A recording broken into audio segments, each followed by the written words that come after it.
जो चाहोगे सो पाओगे। एक साधु था। वह रोज घाट के किनारे बैठकर चिल्लाया करता था, जो चाहोगे सो पाओगे, जो चाहोगे सो पाओगे। बहुत से लोग वहाँ से गुजरते थे, पर कोई भी उसकी बात पर ध्यान नहीं देता था और सब उसे एक पागल आदमी समझते थे। एक दिन एक युवक वहाँ से गुजरा और उसने उस साधु की आवाज़ सुनी, जो चाहोगे सो पाओगे, जो चाहोगे सो पाओगे। और आवाज़ सुनते ही उसके पास चला गया। उसने साधु से पूछा, महाराज, आप बोल रहे थे कि जो चाहोगे सो पाओगे, तो क्या आप मुझको वो दे सकते हो जो चाहता हूँ।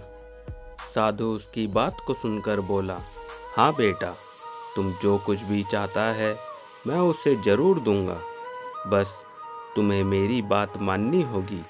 लेकिन पहले ये तो बताओ कि तुम्हें आखिर चाहिए क्या। युवक बोला, मेरी एक ही ख्वाहिश है, मैं हीरो का बहुत बड़ा व्यापारी बनना चाहता हूँ। साधु बोला, कोई बात नहीं, मैं तुम्हें एक हीरा और एक मोती देता हूँ। उससे तुम जितने भी हीरे मोती बनाना चाहोगे बना पाओगे।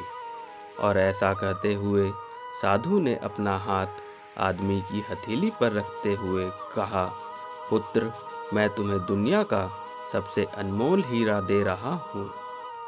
लोग इसे समय कहते हैं। इसे तेजी से अपनी मुट्ठी में पकड़ लो और इसे कभी मत गंवाना।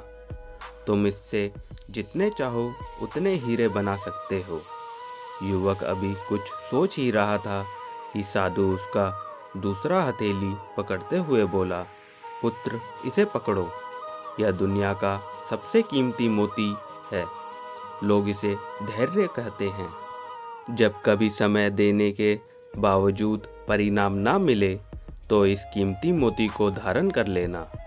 याद रखना, जिसके पास यह मोती है वह दुनिया में कुछ भी प्राप्त कर सकता है।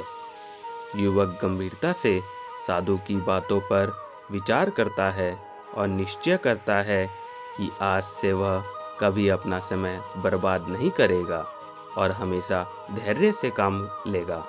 और ऐसा सोचकर वह हीरो के एक बहुत बड़े व्यापारी के यहाँ काम शुरू करता है और अपने मेहनत और ईमानदारी के बल पर एक दिन खुद भी हीरो का बहुत बड़ा व्यापारी बनता है। इस कहानी से हमें यह सीख मिलती है कि समय और धैर्य वह दो हीरे मोती हैं जिनके बल पर हम बड़े से बड़ा लक्ष्य प्राप्त कर सकते हैं। अतः ज़रूरी है कि हम अपने कीमती समय को बर्बाद ना करें और अपनी मंजिल तक पहुंचने के लिए धैर्य से काम